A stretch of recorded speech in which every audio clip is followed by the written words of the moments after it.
Avançando para a segunda-feira, vamos encontrar aqui os textos de Josué 24, 14 e 15. Agora então deixamos o discurso de Jeová e vamos começar o processo que vai culminar, que vai terminar com a renovação da aliança.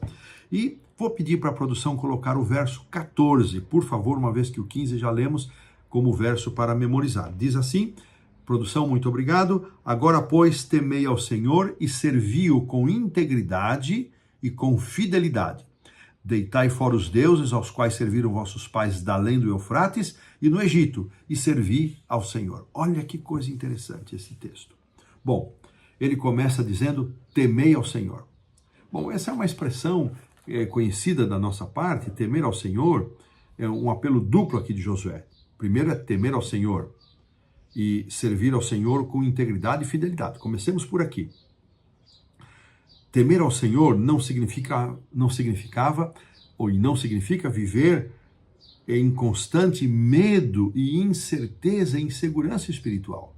Temer ao Senhor é reconhecer a soberania de Deus sobre nós. Temer ao Senhor é reconhecer sua existência, sua soberania e entrar com Ele em um relacionamento de fidelidade, de obediência, de adoração, de louvor. Ao contrário, temer ao Senhor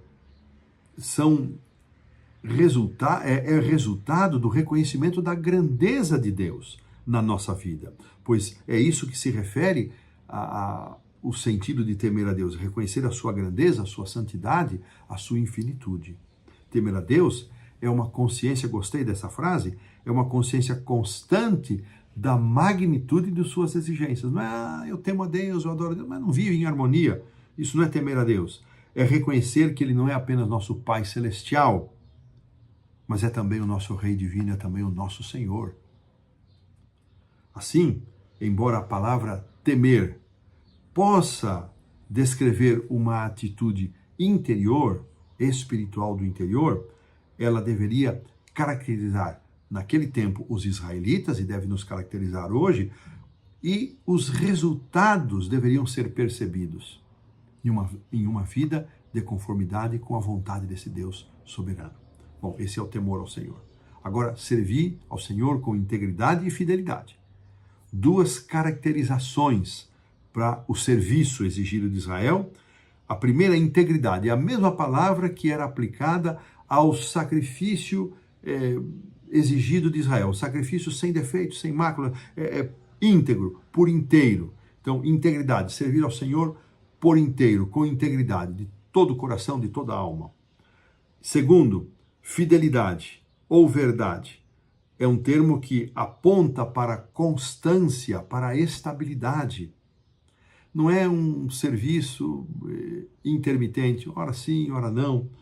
Geralmente esse aspecto da fidelidade, ele se refere ao próprio Deus, como mencionamos na semana passada, o texto de Lamentações, que Deus é misericordioso e é fiel em ser misericordioso. Então, esta é uma característica divina, onde se nos é pedido aqui nesse texto de Josué faz um apelo para que possamos servir a Deus da mesma forma como Ele nos serve, por inteiro, totalmente, e com fidelidade, com estabilidade.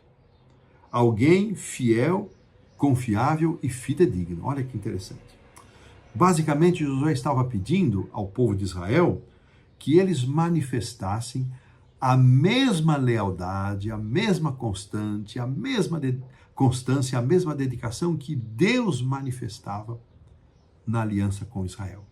E o texto, aqui termina o verso 14, fazendo um apelo para que eles deitassem fora os deuses. Interessante, irmãos, aqui ele menciona da além do Eufrates, uma clara referência ao chamado de Abraão, uma referência também a Jacó, quando voltava da casa do seu sogro, seu parente, e também dos deuses do Egito. Eu fiquei pensando nisso, em que circunstância Jacó pediu para que esses deuses fossem deixados? No momento que ele vai passar o Jaboque.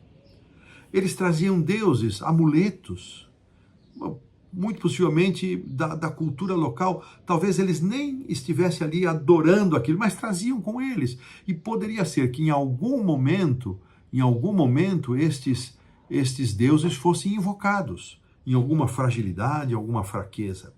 Então, agora, da mesma forma, esse povo trazia com eles amuletos, deuses, talvez até souvenirs, que agora eles conservam ali, mas sem diretamente estarem adorando, mas poderia ser que no momento de fraqueza reconhecem a eles. Essa é a interpretação do comentário bíblico adventista. Então, Josué, da mesma forma como Jacó, recolhe os deuses da sua família, Josué faz esse apelo. Josué não registra que isso aconteceu, mas eu imagino que eles responderam positivamente a esta ação. E eu fiquei pensando, irmãos, quais são as ameaças que a idolatria exerce sobre nós? Vamos pensar na cultura dos tempos em que vivemos. O modo de pensar de uma sociedade. As suas ideologias, suas filosofias, a sua mentalidade. Então, talvez a gente aqui não precise pensar em imagem de escultura, que a Bíblia é tão clara, não creio que esse fosse o caso, mas existem outras questões. Colocar a nossa vontade acima da vontade de Deus, a idolatria, portanto, é uma forma de idolatria. Você, ao invés de buscar a vontade de Deus revelada nas Escrituras, você vai fazer com que as Escrituras se acomodem a você e não você às Escrituras. Esse é uma forma de idolatria. E o terceiro elemento é isso que eu mencionei, que eu incluí aqui, que é justamente uma acomodação cultural, exatamente como no momento em que o paganismo começou a entrar na igreja, Justiniano se torna, os imperadores, primeiro lá Constantino e depois Justiniano se tornam cristãos, e eles vão introduzindo costumes pagãos no cristianismo. Os cristãos fazem concessões para agradar o rei pagão adota princípios cristãos, e assim vão fazendo uma mistura, uma simbiose. Então, meus queridos irmãos, para nós pensarmos quanto que a idolatria, a cultura, o modo de pensar de uma sociedade materialista, secular, que não vê necessidade de Deus, de valores espirituais, quanto isso tem entrado na nossa vida. E fica aqui o apelo: temer a Deus, reconhecer sua soberania, manifestar isso de forma prática. Servir, um serviço íntegro, por inteiro, fiel, um serviço estável, características do próprio Deus. E abrir mão completamente da idolatria. Dessa maneira, colocamos um ponto final aqui na lição da segunda-feira.